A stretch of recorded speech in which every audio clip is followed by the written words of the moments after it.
Welcome back to our channel. Thank you for tuning in and thank you for supporting us. But if you're new to this channel and you haven't subscribed yet, please encourage us by doing so, and we shall bring you the latest news as they happen. And together we shall support our great leader, MASSOB, IPOB, and Eastern Security Network to make and put the Fulani Janjaweed to shame. He say, Fulani youths disgrace MASSOB.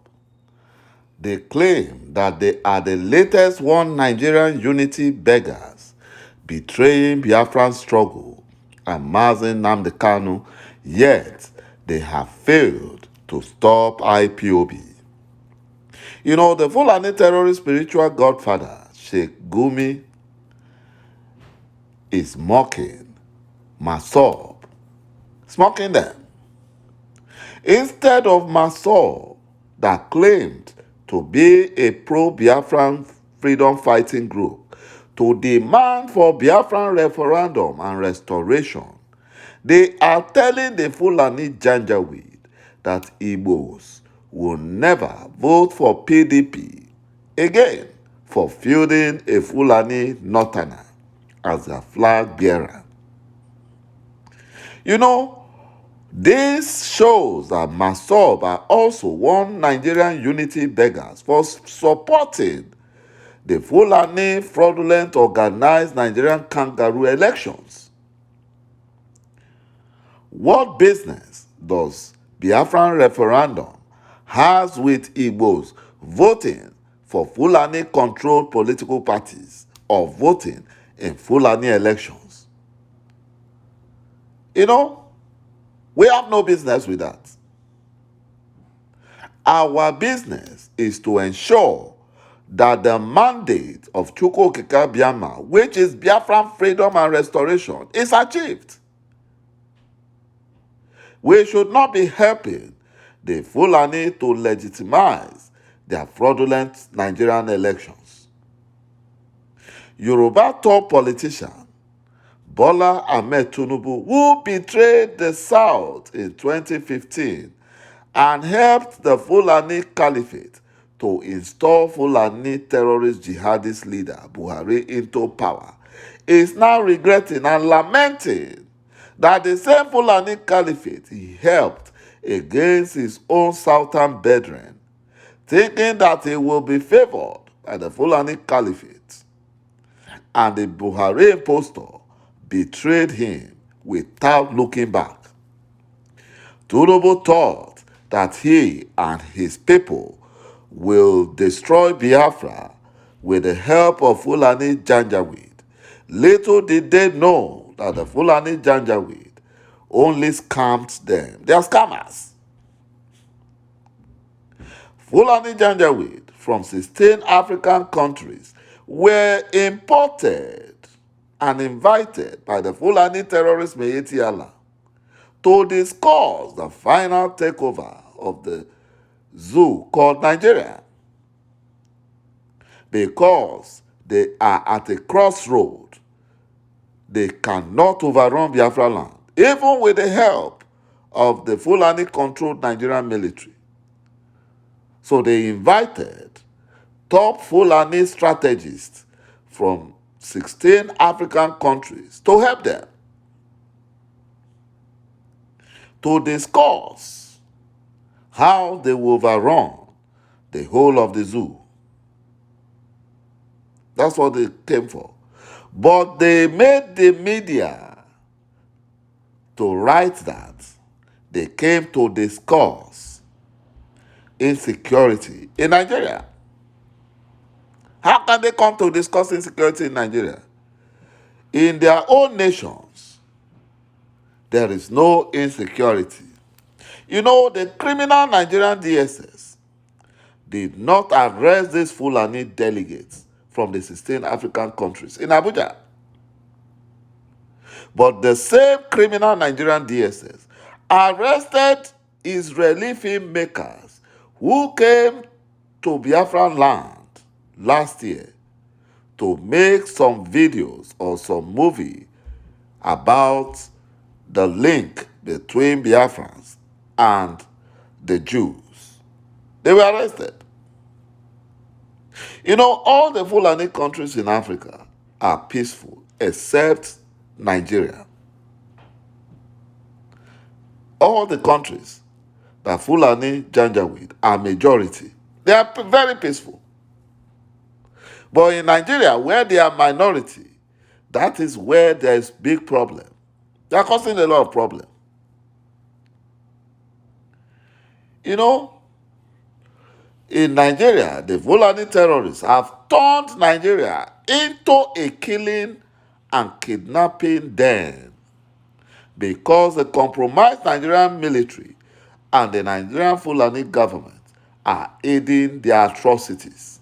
The Fulani terrorists committing atrocities in Biafra land were imported by the Buhari impostor from Sudan and Mali, and they housed them at various military bases in Biafra land to hide from Eastern Security Network. My brothers and my sisters, you can see what the Fulani Janjaweed are doing. You can see it. You know, the Fulani terrorist spiritual godfather, Sheikh Ahmed Gumi, would have been in DSS solitary confinement if he is from Biafra land. The Fulani terrorist cleric pleaded with the Fulani Nigerian government to grant the Fulani terrorist bandits and their killer headsmen, who are kidnappers and mass murderers, amnesty, just like they granted Niger Delta militants amnesty and gave them a ministry. This is what Sheikh Gumi is looking for. To reward mass murderers. But Mazi Nnamdi Kanu and other Biafran freedom fighters who committed no offense other than asking for self-determination and freedom for the oppressed Biafran nation are held in solitary confinement and prison. Some of them have been killed, sent to their early graves. Even the police chief, CSP Jumbu, was sacked by the Fulani Nigerian IGP, Usman Baba, for indicting the Nigerian army in the terrorism going on in Biafra land. My brothers and my sisters, we can say that the Fulani Janjaweed are the biggest problem in the zoo called Nigeria. As we all know, Nigeria was artificially created by the United Kingdom at the point of machine guns in 1914. Following its signature divide and conquer colonization policy, the UK forced the Biafran people with a right to self-determination against their will into a combustible mixture of incompatible ethnic groups under the umbrella of UK sovereignty. The UK decamped in 1960, leaving Nigeria poised to explode like nitroglycerin.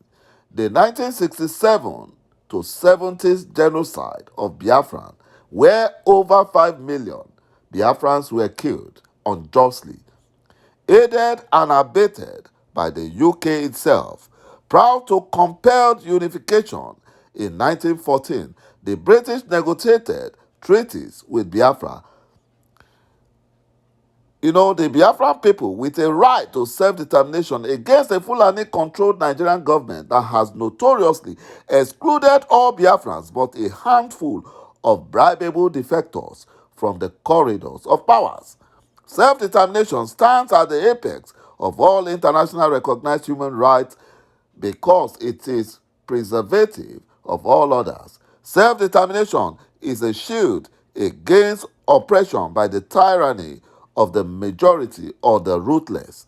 The UK insisted on self-determination for Protestant Northern Ireland to forestall probable persecution by the Roman Catholic Republic of Ireland. It supported a 2011 South Sudan self-determination referendum to redress the persecution of the largely black Christian animist minority in Sudan by the Arab Muslim governing majority instead of supporting a united, lawless Nigeria confected by the British for ulterior motives. UK should be advocating for a United Kingdom suit against Nigeria in the International Criminal Court of Justice for denying the people of Biafra a self-determination referendum as required by Article 1 of the International Convention on Civil and Political Rights and an infinite number of corresponding human rights treaties and resolutions. It is the least that the UK can do to atone for the egregious crime and sin against Biafran people that have persisted for more than a century. Thank you, my brothers and my sisters, for watching this video, and bye-bye for now.